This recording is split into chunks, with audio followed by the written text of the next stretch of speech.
Welcome back to our channel after a very long time. मैं shorts बनाते बनाते थक चुकी थी। क्योंकि शॉर्ट्स में यार वो बातचीत नहीं हो पाती हमारी, है ना। आज की वीडियो में करेंगे ढेर सारी बातें। क्योंकि आज मेरी अनप्लान्ड सी छुट्टी हो गई। आज का मेरा कोई कुछ प्लान नहीं था सच कि मैंने क्या करना है आज अगर मैं छुट्टी करूँगी। तो शुरू करते हैं। आज हम लोग करने क्या वाले हैं, क्योंकि कुछ तो करना ही है कि ऐसे बिल्कुल बेकार सा दिन तो जाने ही नहीं देंगे। तो आज ना जैसे जब हम बड़े बड़े टास्क करते हैं तो कुछ छोटे छोटे टास्क रह जाते हैं। जैसे कि अगर मैंने कुछ बड़ा चैप्टर कंप्लीट किया तो उसकी कुछ एक्सरसाइजेस रह गई, कुछ क्वेश्चंस रह गए।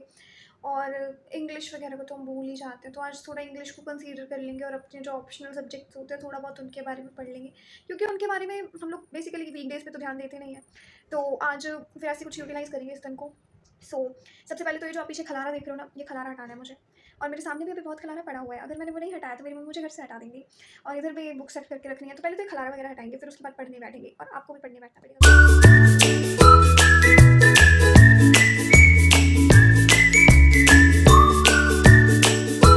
दोस्तों ये है मेरी ब्रेसलेट कलेक्शन। ब्रेसलेट्स के नाम पे मेरे पास बस यही सब कुछ है, और इसमें से ये दो तो मैं पहन भी नहीं सकती कहीं।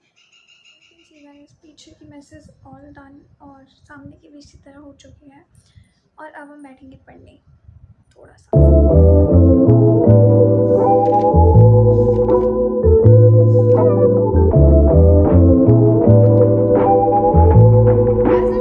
शॉर्ट्स इस करके नहीं, क्योंकि उसमें हम लोग बातें नहीं कर पाते। तो आज की दो बातें और 7 वचन आपकी, 2 बातें मेरी।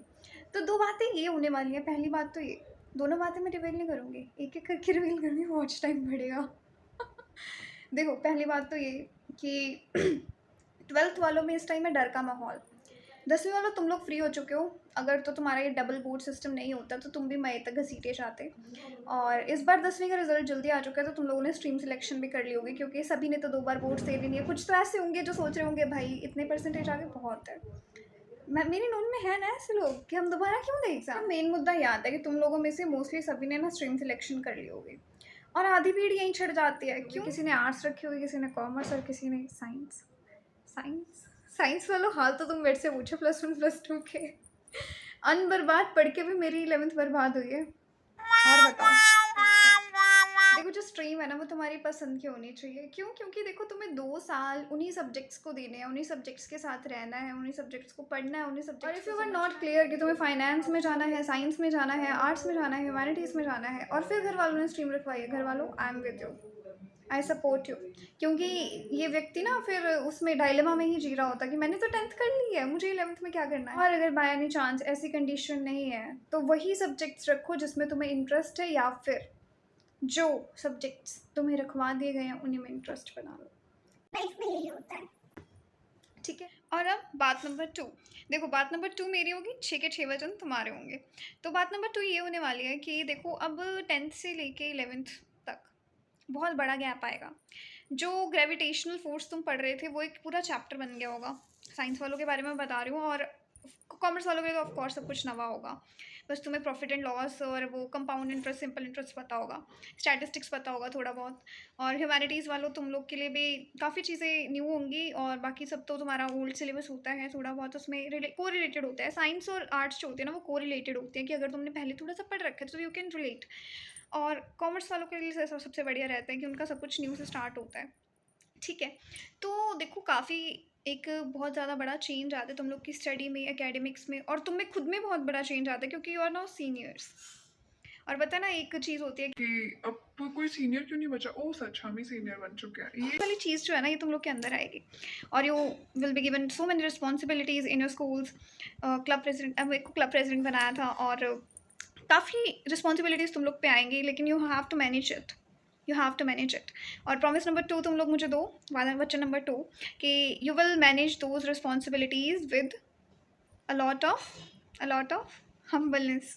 देखो तुम्हें रिस्पॉन्सिबिलिटी दी जाती है ना, तो कुछ लोगों को रिस्पॉन्सिबिलिटी के साथ ईगो आ जाती है, तुम्हें ईगो नहीं लानी है। You are given that status because you are capable of that. तो you will fulfil your responsibilities with humbleness, ठीक है। तो सॉरी, वचन नंबर 3 कि if you will ever feel demotivated, और ऐसा लगे कि तुम्हें काफ़ी स्ट्रेसफुल सी सिचुएशन हो रही है, तो you will remember only one your मम्मा और भगवान जी को। हाँ, they are solution to everything. हम लोग कहते हैं ना कि पेरेंट्स काफ़ी ओल्ड जनरेशन है, नहीं यार, वो ओल्ड जनरेशन तो जनरेशनल गैप किस में नहीं होता, लेकिन they are the best people who can understand you.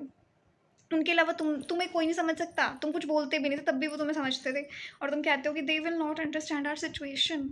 वो नहीं समझेंगे तो कोई नहीं समझेगा, ठीक है। फिर उसके बाद प्रॉमिस नंबर 4। प्रॉमिस नंबर 4 यही है कि तुम लोग बैकलॉग्स नहीं बनने दोगे। मुझसे दर्द पूछो कि बैकलॉग्स का दर्द क्या होता है। मतलब बैकलॉग्स मत बनने देना। रोज़ का काम रोज़, रोज़ का होमवर्क रोज़, और रोज़ का लेक्चर रोज़, ठीक है। और रूल नंबर 4 या फिर प्रॉमिस नंबर 4 तो हो गया तुम्हारा। प्रॉमिस नंबर 5, ठीक है। प्रॉमिस नंबर 5 तुम्हारा होगा कि दोस्तों को नहीं भूलोगे। क्योंकि कई बार पता क्या होता है, हमारे साथ हुआ था कि कॉमर्स और साइंस वालों में थोड़ी अनबन हो गई थी। मैं बताऊँगी वो भी इंसिडेंट। देखो, स्ट्रीम्स बटी हैं, तुम नहीं बटे हो। स्ट्रीम्स बटी हैं, तुम नहीं बटे हो, ठीक है। दुनिया वालों ने साइंस वालों को अलग कर रखा है, कॉमर्स वालों को अलग कर रखा है, ह्यूमैनिटीज़ वालों को अलग कर रखा है। भाई उनका भी सेम इंटेलिजेंस लेवल है, भले वो क्वेश्चंस नहीं लगा रहे, न्यूमेरिकल्स नहीं लगा रहे, थ्योरेटिकल सब्जेक्ट्स हैं, तो क्या हो गया, थ्योरी रटनी आसान है। तुमसे कोई डेरिवेशंस पूछ ले, डेरिवेशंस भी थ्योरी का पार्ट है। आते हैं तुम्हें डेरिवेशंस, कोई बात नहीं। साइंस वालों, कॉमर्स वालों को कम मत समझना, आर्ट्स वालों को कम मत समझना, भले थ्योरी रट रहे हैं, तुमसे तो थ्योरी भी नहीं रटी। अभी मैंने अगर तुम लोगों से पूछ लिया ना इलेक्ट्रिक पोटेंशियल एनर्जी क्या होती है, आधों को डेफिनेशन नहीं आएगी। पावर जो तुम शुरू से करते आ रहे हो उसकी मैंने साइंटिफिक डेफिनेशन पूछ ली ना, वो भी नहीं आएगी, मुझे नहीं आती, मजाक से हट के, ठीक है। तो कोई भी स्ट्रीम कम ज़्यादा नहीं है।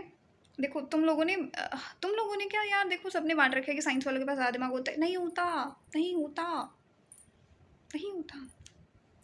सबके पास इक्वल दिमाग होता है, जो जितना यूज़ कर ले जाए उसका उतना होता है, ठीक है। फिर उसके बाद वचन नंबर 6। वचन नंबर 6 ये होने वाला है लास्ट वचन, लास्ट वचन, कि तुम लोग खुल के जियोगे। कोई भी दिक्कत हो, कोई भी परेशानी हो, तुम लोग खुल के जियोगे। डजेंट मैटर कोई 4 लोग क्या कह रहे हैं, तुमसे हो पा रहा है तो भी ठीक है, नहीं हो पा रहा है तो भी ठीक है। क्या हो गया, हम लोग ट्राई तो कर रहे हैं ना। And the only thing that matters is you are trying, you are trying. कुछ लोग तो ट्राई भी नहीं करते, सीधा देख के छोड़ देते हैं। तुमने साइंस रख ली है, ठीक है, पहला चैप्टर सबको आसान लगता है, यूनिट्स एंड डायमेंशंस। मुझसे आज भी पूछोगे ना 11th में सबसे बढ़िया क्या आता है, यूनिट्स एंड डायमेंशंस। केमिस्ट्री में क्या आता है सबसे बढ़िया, सॉल्यूशंस +2। वो मोलैलिटी और मोलैरिटी वाला concept, periodic classification. Organic chemistry किसी से पूछोगे आती है, हाँ जी जी थोड़ी सी आती है, जीओसी आता है थोड़ा बहुत, है ना, नॉमेनक्लेचर। देखो सब कुछ टफ नहीं है, धीरे धीरे करोगे, जितना हो पाएगा उतना करोगे, देखो बेटर हो जाओगे। कंसिस्टेंसी रखना बस, बैकलॉग्स मत बनने देना, मैं पहले कह रही हूँ बैकलॉग्स मत बनने देना, ठीक है। तो वचन नंबर 6 क्या था, वचन नंबर 6 सबसे इम्पॉर्टेंट है कि तुम खुल के जियोगे कुछ भी हो जाए।